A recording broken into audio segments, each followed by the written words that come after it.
his very sterling advice even before the election. And his capabilities, given that he has held positions in our country's biggest corporations.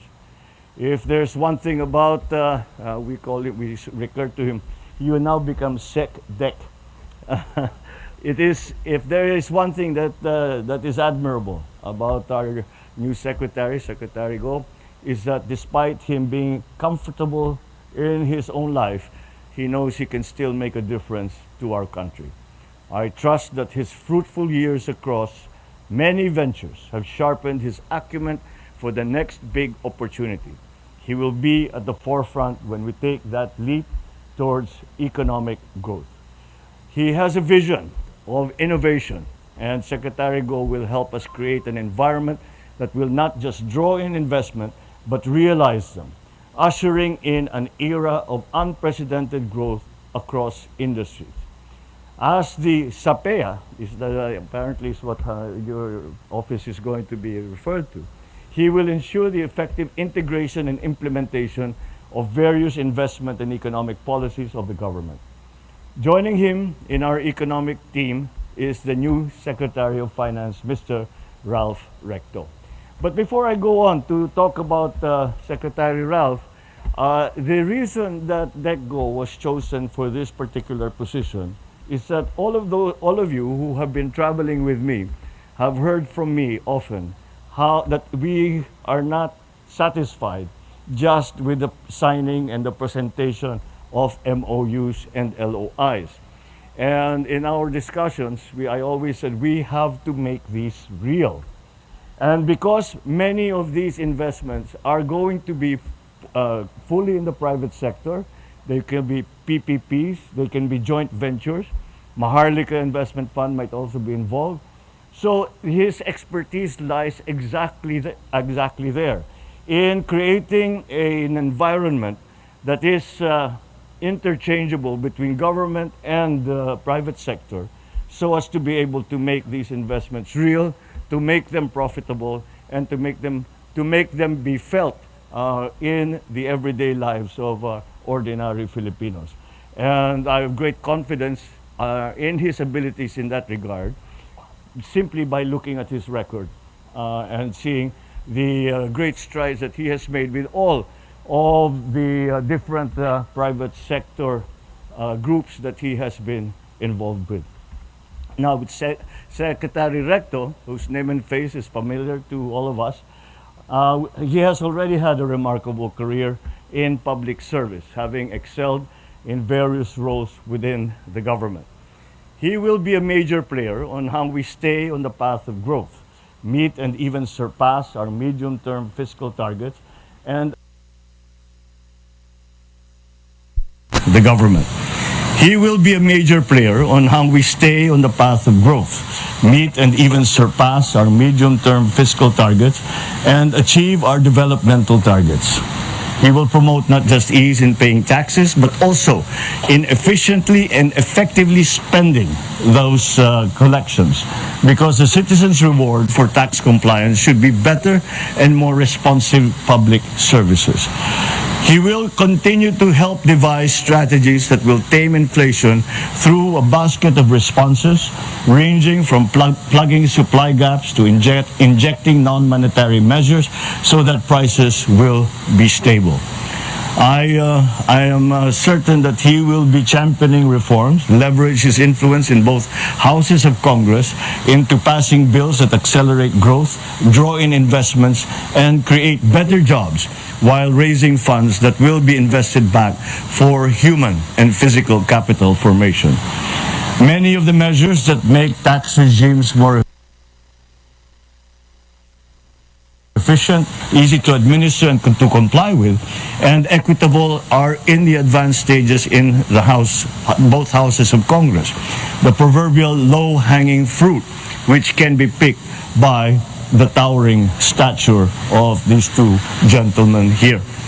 I also have asked him to be at the forefront of our anti-smuggling drive, pursue tax cheats, starting with the habitual ones who have raised tax evasion not just into an art, but into a business. And when the seductive call of populism beckons, I am sure that Secretary Recto will counsel us on the merits of fiscal discipline, to remind us of the price tag of dreams, and to stick to the kind of stewardship that bequeaths no huge generational debt for our children. Secretary Ralph and I both entered the House of Representatives in 1992. He beat me by a few months at being the Benjamin of the House in 1992. After 15 years, we were reunited in the Senate, still displaying his vintage virtue of being fastidious with the examination of appropriations of the national budget, of revenue and economic numbers. Ask any senator who has worked with him, and I will be the first one to attest to this. We will tell you that his plenary interpolation or interrogation borders on the pure he enters into the detail. And it is a brave senator or congressman now who will rise to interpolate Senator, now Secretary Ralph Recto, because you do not rise unless you are very well prepared, because he is always very well prepared. His work in the legislature is done in a manner that does not generate heat but light. He finds a way through the problems that we see, not to show off or not to cause problems, but to make bills better and to make the function of government more efficient and more equitable. We have always suspected that he sleeps under his pillow with the general appropriations of the budget and expenditures and sources of financing is probably the most dog-eared book in his house. And any new finance secretary stands on the mighty shoulders of his predecessors, and Secretary Recto is no exception. And we cannot finish this event here this afternoon without a very heartfelt and warm wishes and gratitude to Secretary Ben Jokno for the services that he has given to the Department of Finance in his time as Department of Finance. As you may remember, he was the governor of the BSP when I first came into office, and he was due to retire middle of last year. But I think we all ganged up on him and asked him to please continue as Department of Finance, simply because we had to get the economy, we had to get our policies onto the right track. And he has done a splendid job as secretary. And during his watch, when the pandemic's lingering effects congealed with new crises, which would have created the perfect storm had they not been diffused. Being one of our country's pillars of economic management, we shall continue to rely on your expertise and exuberance as a member now of the Monetary Board. Maraming salamat from a grateful nation, Secretary Ben Jokno.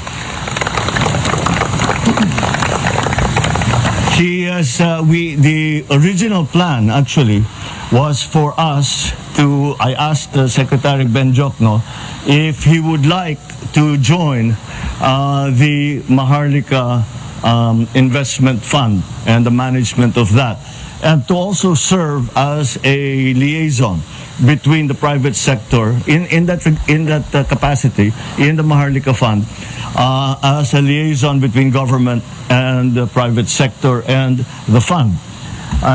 But he begged off, saying that this is the investment fund, a sovereign fund, is not with what he feels is a specialty of his. So he will return to his purely financial duties now in the Monetary Board. Once again, I cannot thank Secretary Ben Jokno enough for setting the economy onto the right path. He has guided us. He has put the essentials into place. He has made the structural changes that we need, and therefore he has these economic figures, the results that we are getting. A lot of that can certainly be attributable to the work that he did as Department of Finance Secretary. And what makes me happier is that this changing of the guard in the government's most important outpost is between Batanggenos, scions of illustrious Filipinos, patriots and professionals like their grandfathers. And I have saved the best for last. I would like to welcome back to Malacanang the talented and elegant Vilma, who has you know why I say that she has I say that she has returned to Malacanang. If you remember, si Ate V, siyang gumaganap kay Aimee sa mga sine. Yung una, yung Iginuhit ng Lahi, at yung Iginuhit ng Tadhana, and the next one was Ipinagbuklod ng Lahi. And I still remember the time that I really became friends with her was when they were shooting here in the palace. In 1968, preparing for the elections of 1969. So it's a welcome back to the palace. It took me a long time to get Secretary Ralph to say yes, but I was told it was still shorter than the time for Vilma to say yes to Ralph almost 40 years ago. Kaya sineswerte pa rin ito ng ating kaibigan na si Secretary Ralph. My fellow Filipinos, these two gentlemen embody the values of competence, integrity, and a deep sense of responsibility that we look for in our government leaders. Together, they will form part of a dynamic team committed to steering our economic policies towards inclusivity and progress. We will work towards creating an environment that encourages investment, stimulates economic opportunities, and uplifts the lives of every Filipino citizen. I thus call upon everyone to support our new secretaries as they assume these critical roles in the government. Let us join hands and build a future where economic prosperity is shared by all, where opportunities abound, and where the Philippines stands tall on the global stage. Thank you very much, and good afternoon. Starting with Alan Francisco of PTV4. Hi, Mr. President. Take some questions from the members of the press. Thank you, Mr. President. And now we open the floor to some questions from the media, starting with Alan Francisco of PTV4. Hi, Mr. President. Everyone, magandang hapon po. Yeah. Sir, why change horses in midstream? Ano po sa palagay ninyo yung mga offer ni Secretary Recto sa table sa pangalawang taon po ninyo sa pwesto bilang Pangulo ng Bansa? We are not changing horses in midstream. We are continuing the policies that we had laid out from the beginning. I would think poor judgment on our part, having seen the effects of the changes in policy, the changes in structure, as you would say, to change them in the middle of our progress, and we are making such good progress. But it was just time for Secretary Ben Jokno. He felt that it was time for him to return to his natural habitat, if you will, in the Bangko Sentral and in the Monetary Board. In terms of what Secretary Ralph has to offer, I think there is no need to enumerate that. His experience as NEDA head and his experience in the legislature. I really, what I said very quickly in my statement is that he has always been the... We have seen him perform, and it is something, he has a true understanding of the economy. Indeed. He has a true understanding of how the Philippine economy works.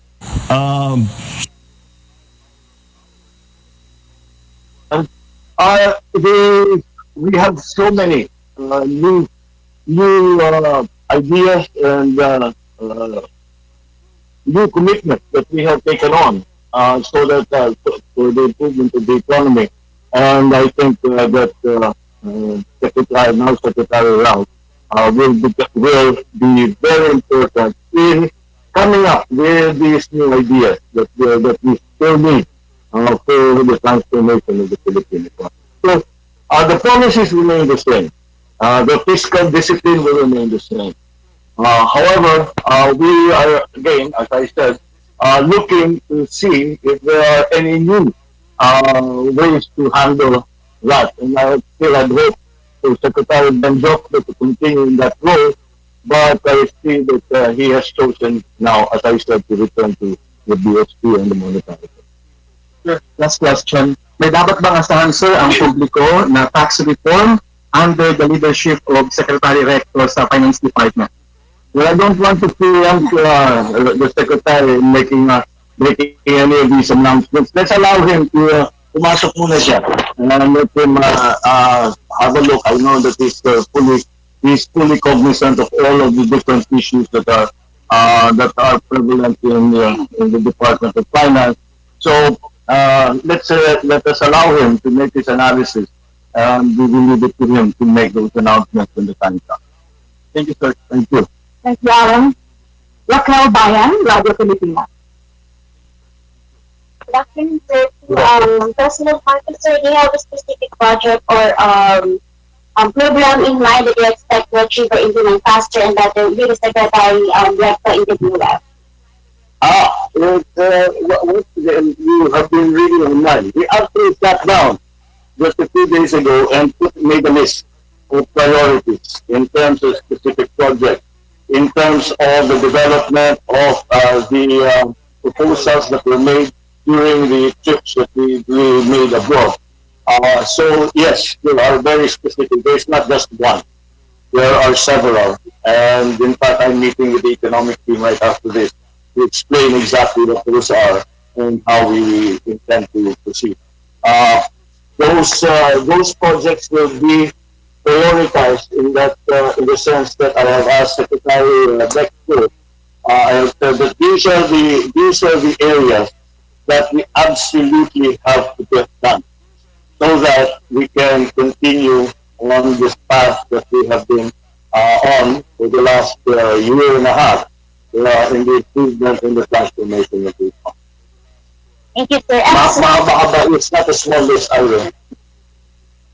Alright, sir. And then, sir, mananatili po ba yung food security bilang top agenda ng Marcos administration with Secretary Go, along with the handling of inflationary pressures po?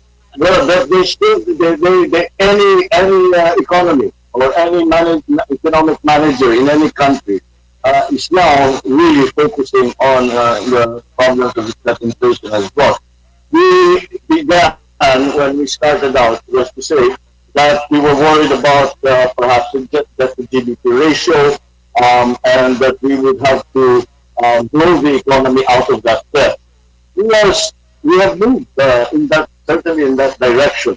And that is why with the new global economy, we are now having to not rethink, but we have to redesign many of what we normally had done, the policy that we had done before the pandemic. The pandemic is really the inflection point in the world economy, and that is why we needed to adjust.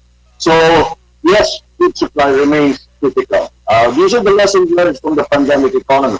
The food supply must be guaranteed so that whatever happens, God forbid there be another pandemic or any such shock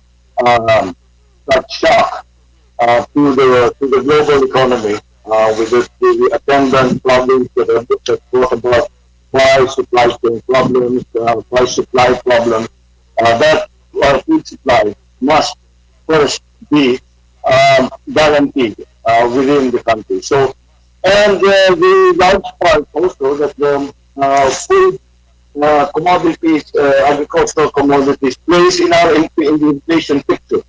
The contribution of the agri commodities to the total inflation rate is still significant, and that's why we have to assure our people that there will be a supply, and therefore we will be able to hold prices at the level that is affordable by everyone. Thank you, sir. And sir, if I may kay Senator Recto po. I kay Secretary Recto po. Sir, are we going to continue what Secretary Jokno started, or should we expect reforms under your leadership in the US? Essentially, you have the National Development Plan to follow, and the chief architect of that is the President.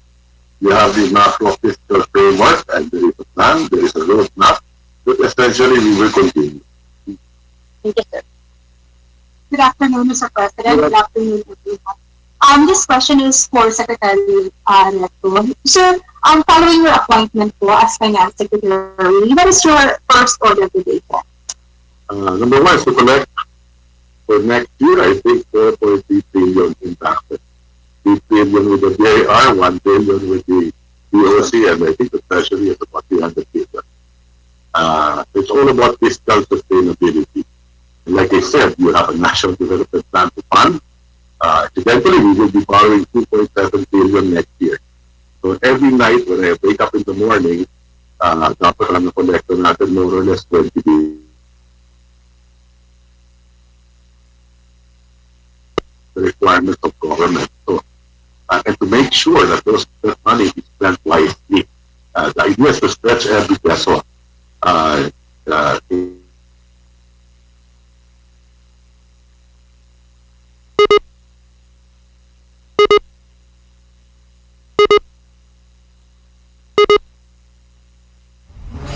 Mula sa Presidential Communications Office at Radyo Pilipinas.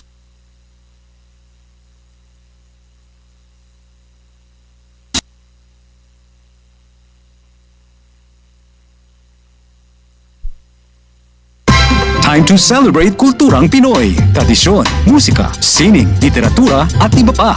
Anything and everything fun and Filipino. Ito ang Pinoy Kultura. Ang tangi kong pag-ibig.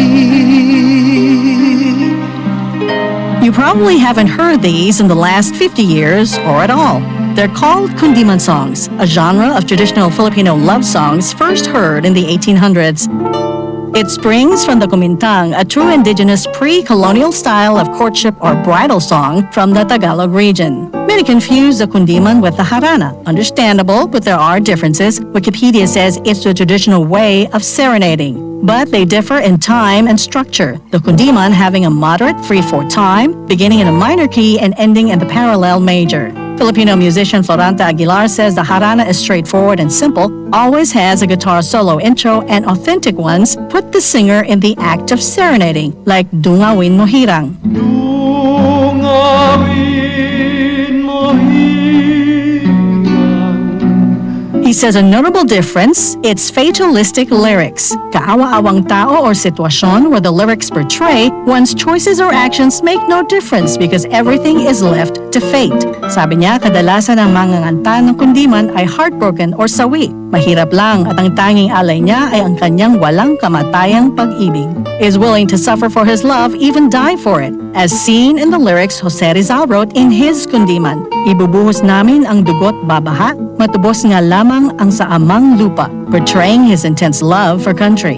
From its basic form, Filipino composers such as Francisco Santiago and Nicanor Abelardo put poetry to music and formalized the art song, the Western style of vocal music composition. More than half a century ago, they were popularized by the queens of kundiman, Conching Rosal, Silvia La Torre, and Atang Dalarama. Sikat din sa pag-awit ng kundiman sina Rick Manrique Jr., ang mabuhay singers, and of course, the king of kundiman, Ruben Tagalog. You might not hear this authentic art form out of the radio anymore, but I hear it does on a particular app. Might be cool to listen to, learn from, maybe even sing to your grandma or grandpa or for yourself. A way to connect with the heart-rending roots of something truly Filipino. Yan ang Pinoy kultura because our culture is cool. Huy, nabiktima ka na ba ng fake news sa panahon ng digital media? Learn how to spot fake news. Check the source. Kung di legit, dapat magduda. Check the purpose. Informative or troll post at clickbait lang. Check the ownership. Mapagkakatiwalaan ba ang pinagkukuhanan nito? Check the time and date. Baka naman outdated na yung news na yan, ha? SPOT. Together, let's spot fake news. Tiyakin ang katotohanan, fake news ay labanan. A friendly message from PCO, DepEd, CHED, DSWD, DILG, PBS at Radyo Pilipinas. For 53 years, the people suffered from heartless communist terrorists who killed thousands and are killing thousands more. They destroyed families, our youth, and their dreams. There should be accountability for human rights abuses and IHL violations. Our people have had enough of this senseless violence. Thousands have already surrendered for genuine peace and development. Together, victory will be ours. Nasayad ba kamo nga ang mga kababayan mahimo usab nga manubag ubos sa Republic Act 9262 kun Anti-Violence Against Women and Their Children Act?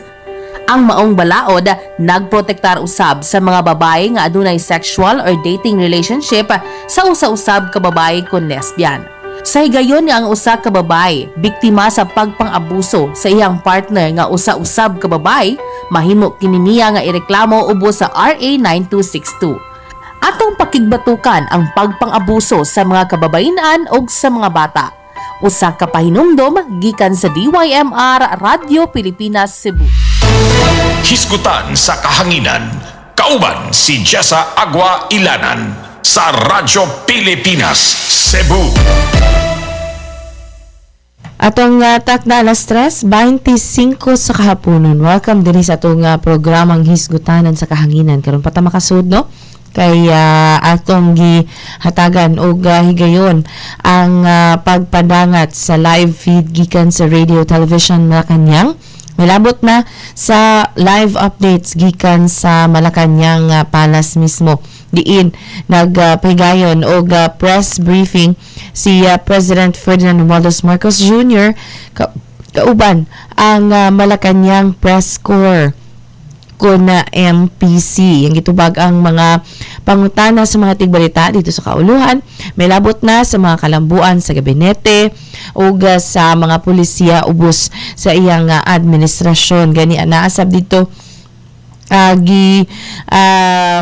pakita ang iyang ugagi papaminaw kita ngadto na sa iyang mga panahom sa nagkalain-lain nga mga issue lakip ang paghangop sa bag-o nga Finance Secretary nga si kanhi senador o karon kongresista and most recently ang Secretary of Finance nga si Secretary Ralph Recto Anasab.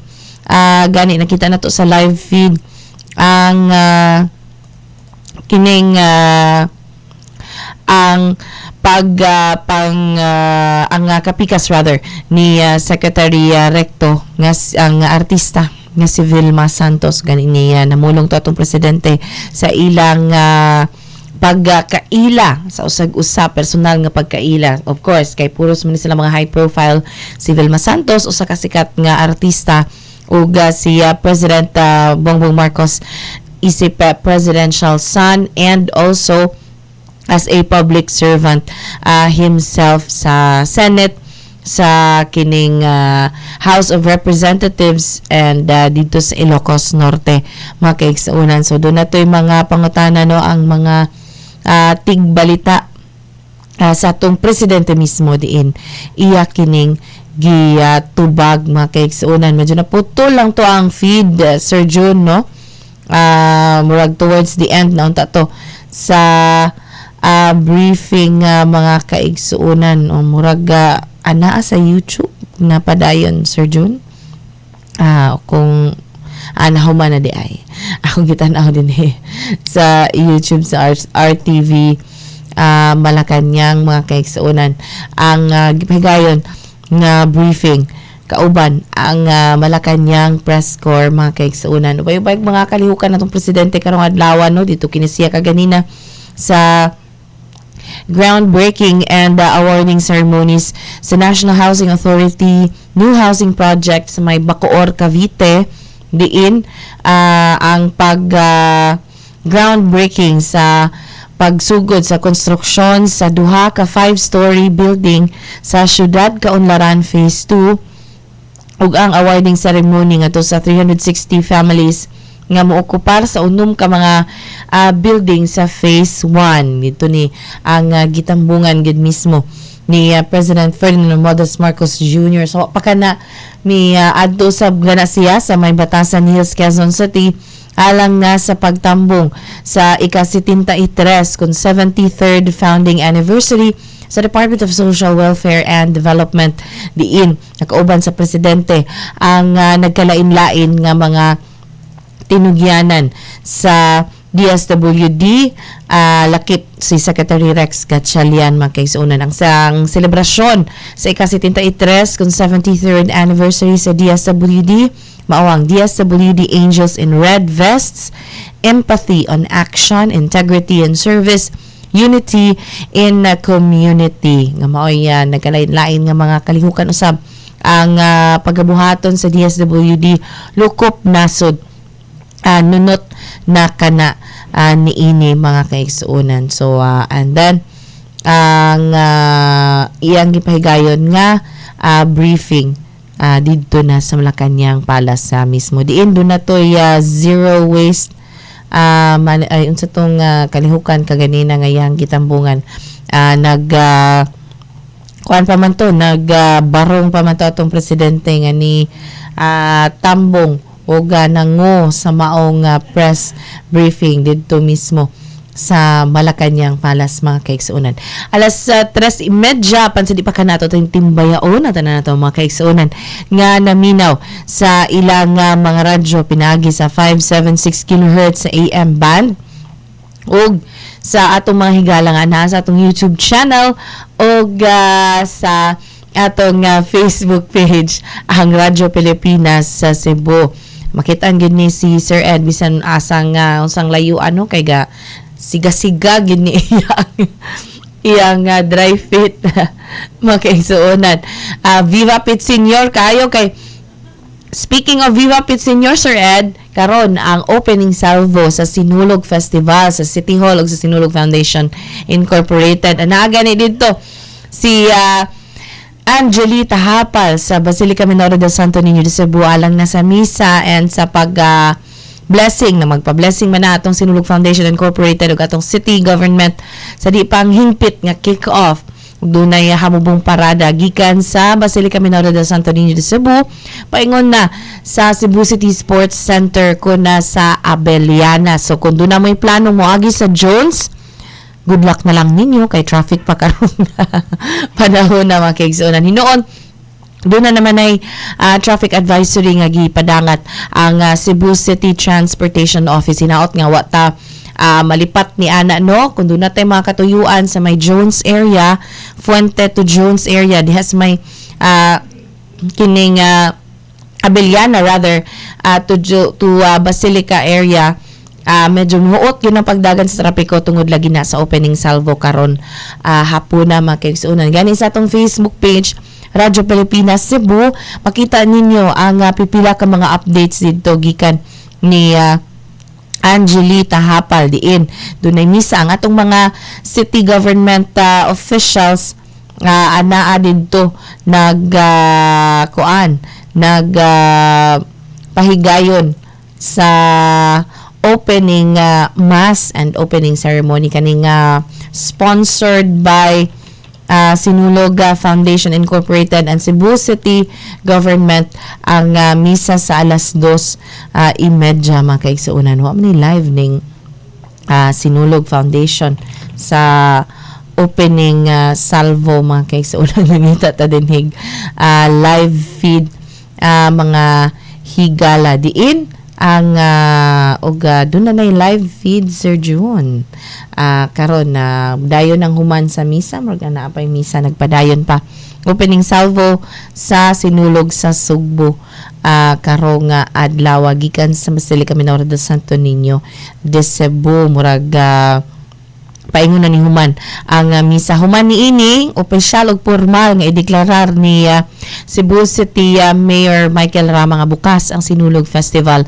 2024. Dayong sugod na parada gikan sa Basilica hangtod na sa Abeliana mga kaiksuna. Itong ningsuwayan sa pagpadangat live ang maong kining panghitabo gikan kana sa Cebu City News and Information ang in public information nga kining arms sa Cebu City Government. Alas 3:34 atong ipadangat atong second sa pahinumdom mubalik ang hisgutanan sa kahanginan. Stop and Spot. Paano tayo makasisigurong legit ang impormasyong nababasa natin sa social media? Spot the source. Hindi porke nag-viral, totoo. Kaya laging i-fact check ang impormasyong nakuha at tukuyin kung credible ba ang sources ng mga ito. Spot the purpose. Hindi lahat ng nakapost ay may mabuting hangarin. Ang iba ay may intensyong makapanira lamang. Kung sa inyong palagay ay hindi nakatutulong para sa mas nakararami ang impormasyon, huwag na itong i-share para hindi na magdulot pa ng gulo o pagkalito. Spot the ownership. Legit o edit? I-double check kung totoong nanggaling sa mga legit news providers ang impormasyon dahil baka edited lamang ito ng kung sino para magpakalat ng fake news. I-check muna ang kanilang mga official social media platforms para makasiguro. Spot the time. Updated ka nga ba? O baka outdated na yung balitang na-share mo? Siguraduhin na tingnan mabuti rin ang month, day at year ng impormasyong inyong binabasa upang hindi maging sharer ng mga lumang balita. Let's be part of the solution. We can be warriors against disinformation and misinformation. Maging mapanuri sa lahat ng oras. A message from Presidential Communications Office, Department of Education, Commission on Higher Education, DILG, DSWD, Presidential Broadcast Service at Radyo Pilipinas. Uy, nabiktima ka na ba ng fake news sa panahon ng digital media? Learn how to spot fake news. Check the source. Kung di legit, dapat magduda. Check the purpose. Informative or troll post at clickbait lang. Check the ownership. Mapagkakatiwalaan ba ang pinagkukuhanan nito? Check the time and date. Baka naman outdated na yung news na yan, ha? SPOT. Together, let's spot fake news. Tiyakin ang katotohanan, fake news ay labanan. A friendly message from PCO, DepEd, CHED, DSWD, DILG, PBS at Radyo Pilipinas.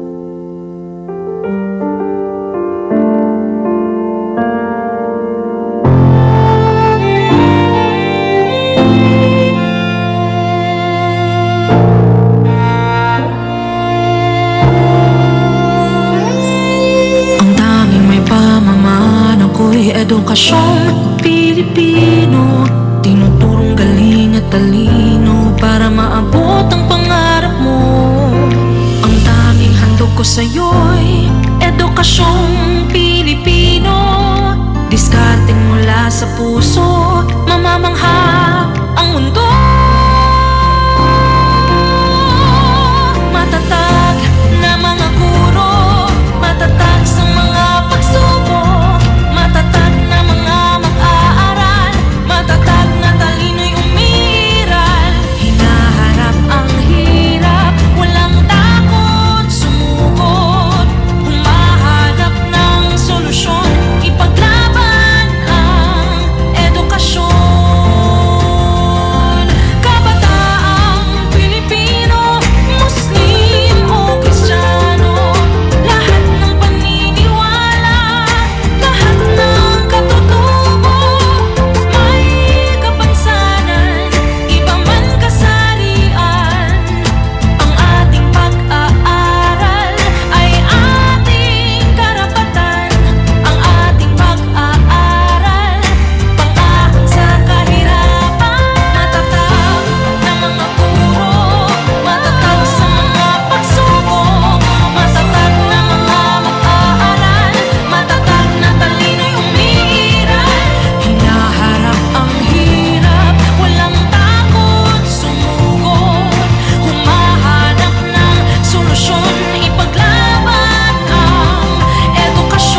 nasyong Pilipino.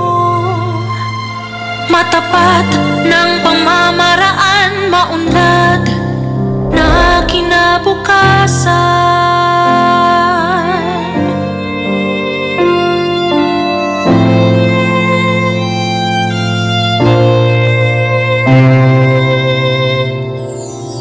Department of Education, Bansang Makabata, Batang Makabansa. Hisgutan sa kahanginan. Kauban si Jessa Agua Ylanan sa Radyo Pilipinas, Cebu. Alas 3:39 sa kahaponon, balik tayo din sa second half sa atong programang Hisgutanan sa Kahanginan. Kauban sa inyong higala, Jessa Agua Ylanan. Maing hapon. O karon pizza 12, kaduhang biyernes sa buwan sa Enero, mga kaigsuunan. Happy birthday di ay sa tanan natong mga birthday celebrators karong adlaw diin. Nag-celebrate kini sila sa ilang adlaw na tawhan karon Enero 12 tuig 2023. Mga kaigsuunan, maayong hapon sa tanan nga nagtan-aw karon sa atong live stream pinaagi sa atong Facebook page ug sa atong YouTube channel Radyo Pilipinas sa Cebu. Hinaot mo balik na niya akong tingog, Sir June. Kay muragang mga naminaw ron sila mga radyo, kinsa maning ilang bag-ong announcer lay magtingog bitaw na igo gitas pagaw tungod sa subaw. Mga kaigsuunan, hinaot ka mo wa mo maapil o wa mo maapil sa uso sa subaw, mga kaigsuunan. Kay taud-taud na gid pugko nga gisubawan nga napagaw gyud sa una murag mo kanang paminaw lang kang gisubawan ana, pero karon pa ko murag pila ka tuig nang labay sukad nga napagaw ko nga da sa subaw. So unsa gyud ka ni nga virus, Sir Ed, ang niigo na to dire. Walking in a winter wonderland ang naiko. So nagkuan kita no, nag-vitamin C ta, inom ni tag tambal, ni ana pahuway kung kaya, pero medyo busy man gyud rong panahon na. Mao na mamawi na lang ta sa katog ug sa kining pagkaon na to og tambal kay medyo busy man gyud ron kay sinulog og fiesta senior man mga kaigsuunan. So manang ang niya daytay ko ano kining impormasyon nga makasagmuyo kay tungod nagpahibaw ang PhilHealth President ug Chief Executive Officer niini nga si Emmanuel Ledesma nga dunay umento, dili umento sa suhulan, umento sa kontribusyon sa PhilHealth. Mga kaigsuunan, ang dumusaka og mutaas ang contribution sa mga members apan kung matud pa makadawat kini sila og direktiba gikan mismo ni President Ferdinand Romualdez Marcos Jr. nga ihunong kini ilaw sab kining sundon. Basta kay ilang gipahibaw nga gikatakda ang pagsaka sa kining contribution or premium sa PhilHealth. Mga kaigsuunan, nakakita ako balita kagabi doon na sabtoy gianunsyo nga pagsaka usab sa contribution sa pag-ibig, mga kaigsuunan. So masaka lagi atong sweldo, saka pud atong mga bayranan. Ang nalagi nang importante na tay trabaho, mga kaigsuunan. O alang sa mga anaa sa self-employed or kining mga nagtrabaho online, hinaot di ta makalimot nga mo voluntarily contribute kay dako kay ning tabang ang PhilHealth. Ana-ana lang na Sir Ed, pero dako ginagtabang kung simba ko di man ta manganti, di man ta mangandoy nga masakit, pero pagpanganda man na sa posibilidad kay di man na imposibleng masakit ta. Kay tao raman ta, di man ta robot. Sa robot gani kinahanglan preventive maintenance gani mga kaigsuonan. So mo na gipahibaw sa PhilHealth pinagi sa President ug Chief Executive Officer nini nga si Emmanuel Ledesma nga dunay gitakda nga pagsaka sa premium or contribution gikan sa 400 pesos mahimo ng 500 ang premium payment sa PhilHealth. Mga kaigsuonan, 100 pesos ang isaka ni ini. Alang sa uban, mura ra ni siya guway epekto apan let's face it, mayorya sa mga Pilipino minimum wage earner gani do na pay below minimum wage nga kuan ka na ha against the law kana mga kaigsuonan pwede nang mareklamo sa Department of Labor and Employment kay lagi dunay mag-abusar kay muagwanta na lang po ng uban nga mudawat na lang sa below minimum kay moingog may na lang ni kay sawa mga kaigsuonan. So hinaot nga mapangitaan na po nato nig paagi mga kaigsuonan no nga kining makahatag og pagtagad nga kining apil sa tong budget ilabi na katong mga nag-contribute voluntarily mga kaigsuonan. Alas 3:44 patungi palabang Sir Ed atong last set sa atong pahinumdum sa atong pagbalik makisayod ta sa gipahigayon nga misa sa di pa ang hingpit nga opening salvo sa atong kining Sinulog Festival 2024 mga kaigsuonan. Balik ang hisgutanan sa kahanginan. Stop and Spot. Paano tayo makasisigurong legit ang impormasyong nababasa natin sa social media? Spot the source. Hindi porke nag-viral, totoo. Kaya laging i-fact check ang impormasyong nakuha at tukuyin kung credible ba ang sources ng mga ito.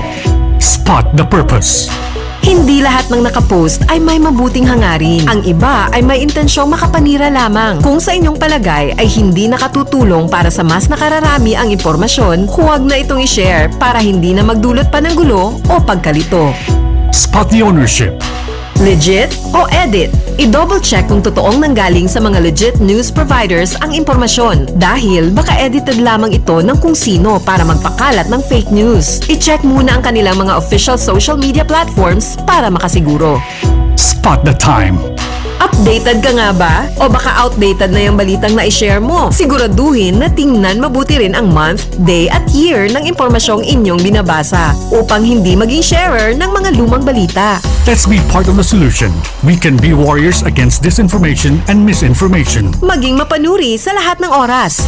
A message from Presidential Communications Office, Department of Education, Commission on Higher Education, DILG, DSWD, Presidential Broadcast Service at Radyo Pilipinas. Dengue na mula sa kagat ng lamok ay ating maiiwasan kung 4S ay ating sasagawa at pakikinggan. Search and destroy. I-destroy natin yung mga maaring pamahayan ng lamok sa pamamagitan ng pagtaob sa mga kagamitang maaring pag-ipunan ng tubig at pag-intlugan ng lamok. Self-protection. Ito ay pamamagitan ng pagsuot ng damit na may mahabang manggas o pantalon o maaring paggamit po ng insect repellent. Seek early consultation. Unang simptomas pa lang katulad ng pananakit ng tiyan, tuloy-tuloy na pagsusuka, pagdugo ng gilagid o ilong, pagkapagod o pagkabalisa, dapat po kumonsulta na tayo sa pinakamalapit na health center at doktor. Support fogging and spraying. Sa mga lugar lamang na may pagtaas ng kaso ng dengue. Tayo ang simula. Ugaliing maging malinis sa katawan at malinis sa kapaligiran. Siguradong hindi lamang dengue fever ang maiiwasan. Isang paalala mula sa Radyo Pilipinas. Hisgutan sa kahanginan.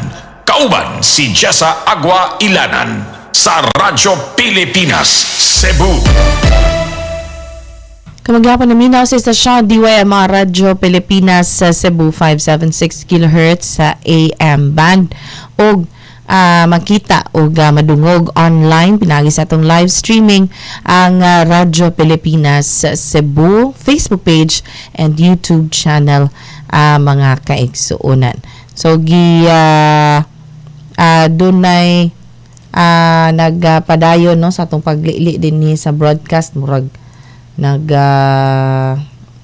medyo lisod ang signal dito sa Basilica kay ang live sa Cebu City medyo naputol man ni og niungot magkaigsuonan makisayod unta kita kung kumusta ang opening salvo dito mga kaigsuonan apan yung tataod ato ra gyapon nang mapaminaw og mga siren gikan ni Angelita Hapal 15 personal nga misaksi dito sa Basilica Menor del Santo Niño de Cebu mga kahigalaan.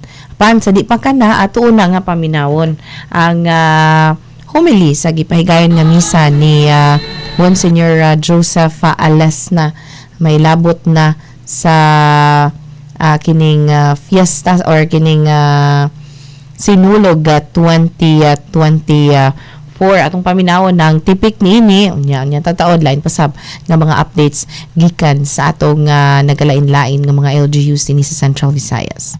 Niabot ang banay usab sa atong Vice Mayor Honorable Raymond Alden Neri Garcia, si Raymond og ni Kay, sa mga opisyalis nga akong makita, akong paryente, Konsyel John Alcover, akong amigo kayo, si Konsyel Dondon Ontiveros, si Esparis, o Francis, o si Konsyel Joy Pesquera, o mga opisyalis o mga kaubansad sa Sinulog Foundation Incorporated, o ba ni Jojo Labella, Executive Director sa Sinulog Foundation, o ba no sab silang President o Chairman Executive Committee, Engineer Wiki Dakay. Usap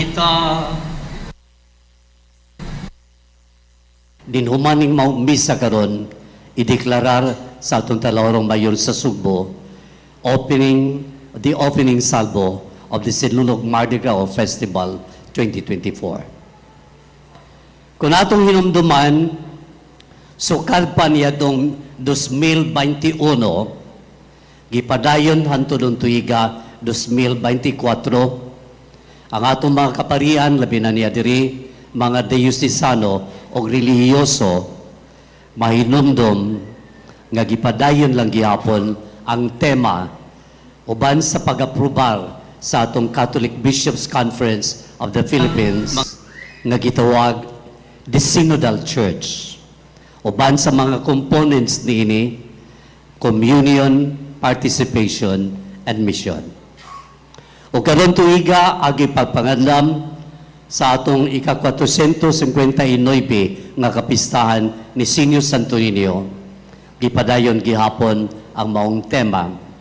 O ang tema in particular, Santo Niño de Cebu, Magnet of Love in the Synodal Church. Tuguti ko, ibaw ko, gipasabot na ni sa atong mga kaparian, diya sila mga parukya, mga chaplaincies, apil din ni sa Pilgrim Center. Kung unsa man kaning gipasabot, the Synodal Church or Synodality. Din tulo ka components ang naglangkob niini sa ako ng giingon, communion, participation, and mission. Pero ako ning isituate ang maong tema sa mga panghitabo nato labiron tuiga nining atong pagsaulog sa Piesta Senior o sa Sinulog 2024. Magsugod ta sa first component, communion or komunyo. Magaingon ta niya man yung mayor, niya man yung vice mayor, niya man sang kongresista, niya man sad mga opisyalis sa Sinulog Foundation Incorporated. Moingon tag komunyo or communion, tataw kayo, atong makita ang primerong component, komunyo. Kung ato lang basihan sa atong opening salvo kagahapon, sa atong walk with Jesus gikan sa Puente Osmeña, hanto diri sa Basilica Minore del Santo Niño. Pila may giingon ni Colonel Ireneo Dalugdog, 200,000 kalibo ang miapil paglakaw walk with Jesus gikan sa Puente padong diri kagahapon. Maghisgot kay nagsugod naman ta kagahapon sa misa novena. Doon naman tay 12 ka misa kada novena kada adlaw gikan sa alas 4 sa kadlawon hangtod sa alas 7 sa gabi. Suma lilibo ang mitambong kada misa mo nagitawag o komunyo. We are together. Pagganindot palandungon nga kita anian nagkakatapok. Apan ari ta masango sa ikaduha, gitawag nato participatio or participation. Nga naman, dili man sufisyente, dili man igo nga ni aron sama sa atong makita sa palibot sa Pilgrim Center. Sama sa ilang gireport kagahapon sa media, 2,000 o 200,000 o kalibo ang nisunod o milakad. Ang importante ay kaduha nga component. Wakato si Monsignor Alesna, mga kaigsuunan na diin.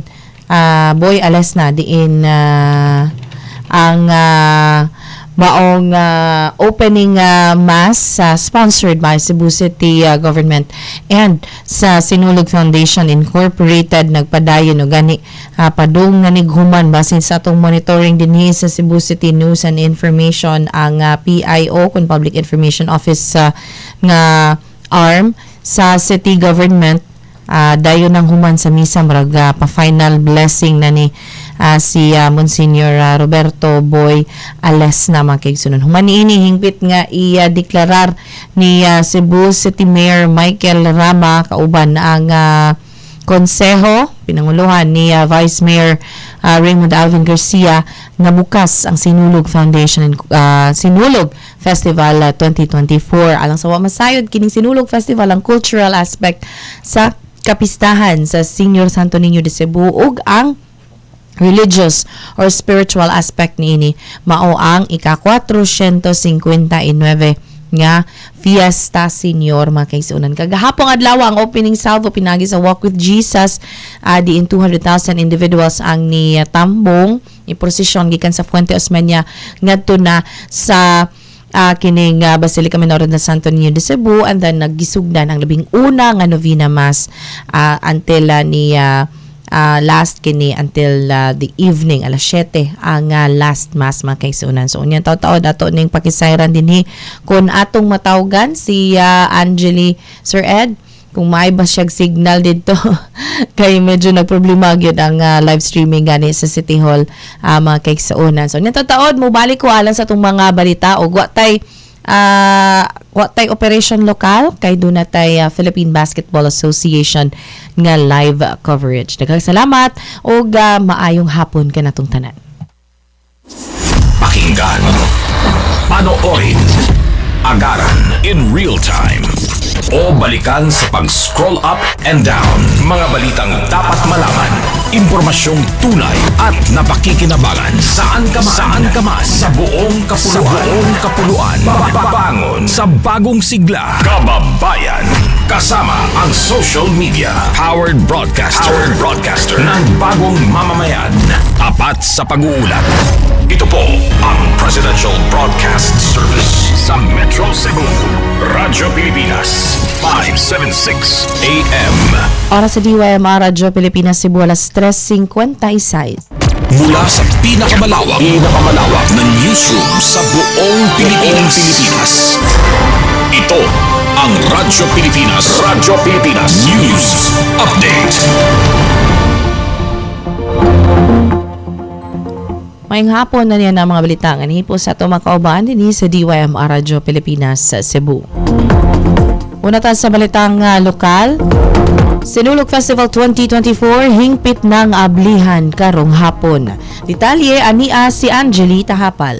Radyo Pilipinas Report.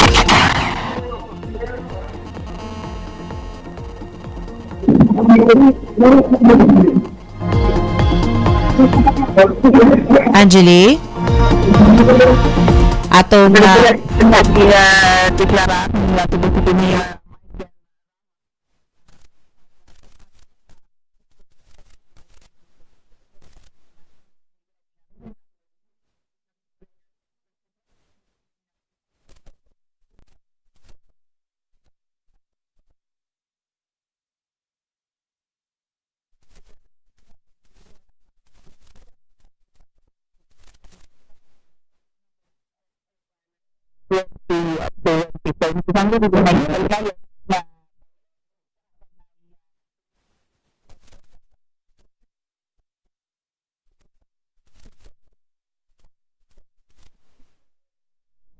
atong pamalan sa mga lama.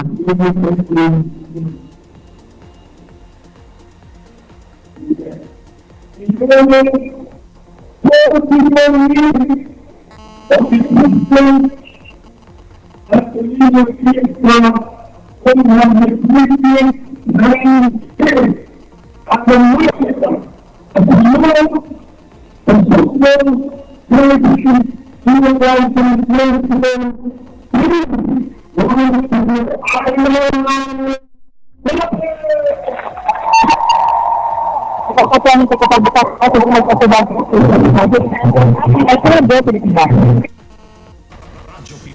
Radyo Pilipinas Report. Sa laing balitang lokal, Police Station Ubo sa Cebu Police Provincial Office nakadawat og bagong mga sakyanan gikan sa Police Regional Office 7. Detalye niya si Carmel Matos. Radyo Pilipinas Report. Ana sa 14 ka mga bag-o nga Toyota Hilux 4x2 units patrol jeeps ang gi-turnover na sa mga laing police station sa Cebu kaganihang buntag sulod sa headquarters sa Cebu Police Provincial Office kun CPPO. Gipanguluan mismo ni Police Brigadier General Anthony Aberin, ang Regional Director sa Police Regional Office 7 kun PRO 7 ang maong pag-turnover. Matud pa sa mensahe nga gihatod ni Police Colonel Percival Zorilla, ang direktor sa CPPO, nga kini dako ang makaabag sa ilahang operasyon. Lakip sa mga lokal nga gamhanan nga nakadawat og bag-ong mga sakyanan ang Balamban, Bulhoon, Borbon, Cordova, Dalaget, Hinatilan, Medellin, Mualboal, Ronda, San Remigio, Tabogon, Tabuelan ug Tudela. Na-procure ang maong mga sakyanan ubos sa paninguha sa karikuan sa Philippine National Police ubos sa ilang Enhanced Mobility Program. Sa iyang nahimong mensahe, gihagit ni Abirin ang mga nakadawat ni ining bag-ong sakyanan nga gamiton kini sa police visibility sa ilaha usab nga tagsa-tagsa ka mga area of responsibilities. Kini si Carmel Matos, Radyo Pilipinas. Radyo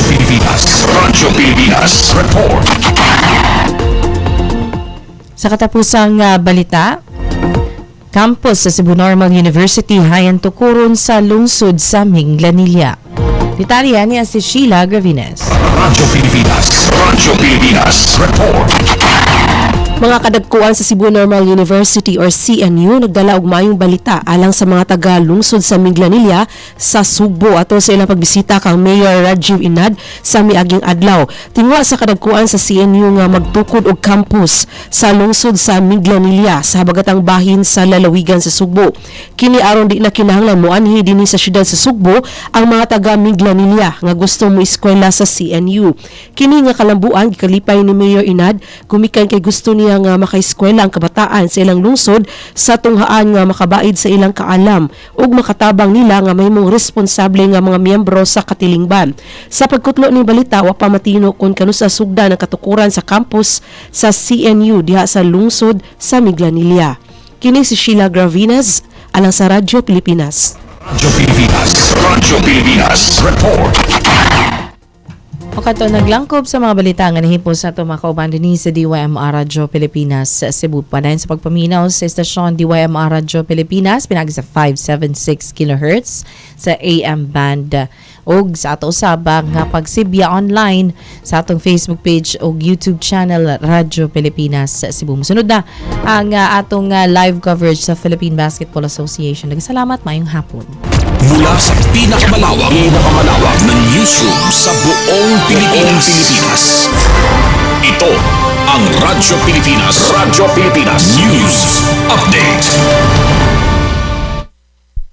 Are fighting for is the truth, because the very first casualty of all of these sometimes sinister, sometimes just mistaken, misguided activities, the first victim, the first casualty is the truth. Positibo naman ang pamahalaan na sa pamamagitan ng kampanyang ito ay magiging mas mapanuri at mabusisi sa pagkilatis ng impormasyon ang bawat Pilipino.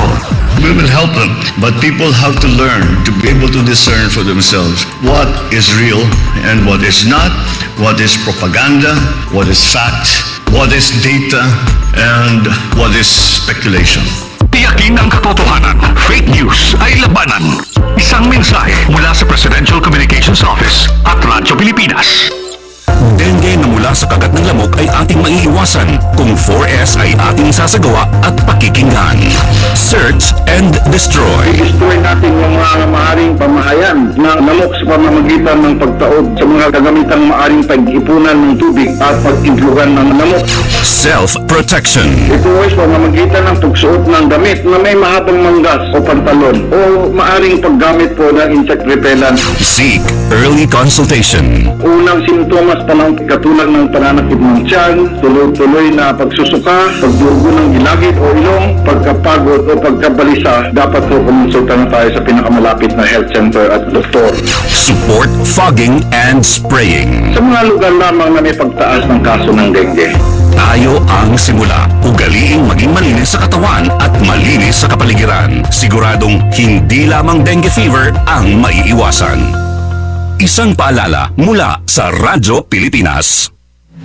Paliwanag mo sa tao na hindi totoo yan. Dahil ang totoo, yung totoo ang dapat ninyong malaman. Nagkalat sa internet ang fake news o mali at fake news. Tinatakot niyo yung tao. What they are doing is creating panic. We say no. Pagkalat ng fake news. And some of it's dangerous.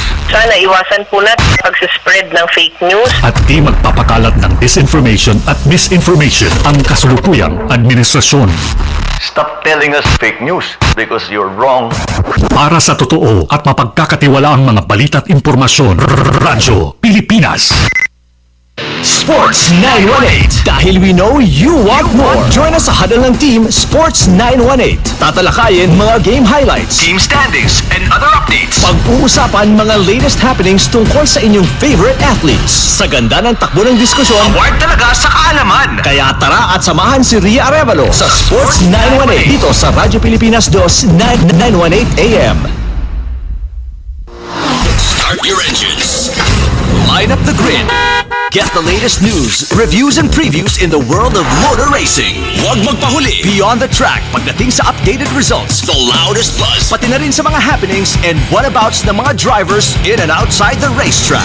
All that and more sa Motorsports Paddock. Motorsports Paddock. Tuwing Biyernes, 2 to 3 p.m. dito sa Radyo Pilipinas 2. 918 AM. Namiss mong panoorin ang favorite mong sport? Worry no more. Worry no more! Recap tayo dito sa Post Game.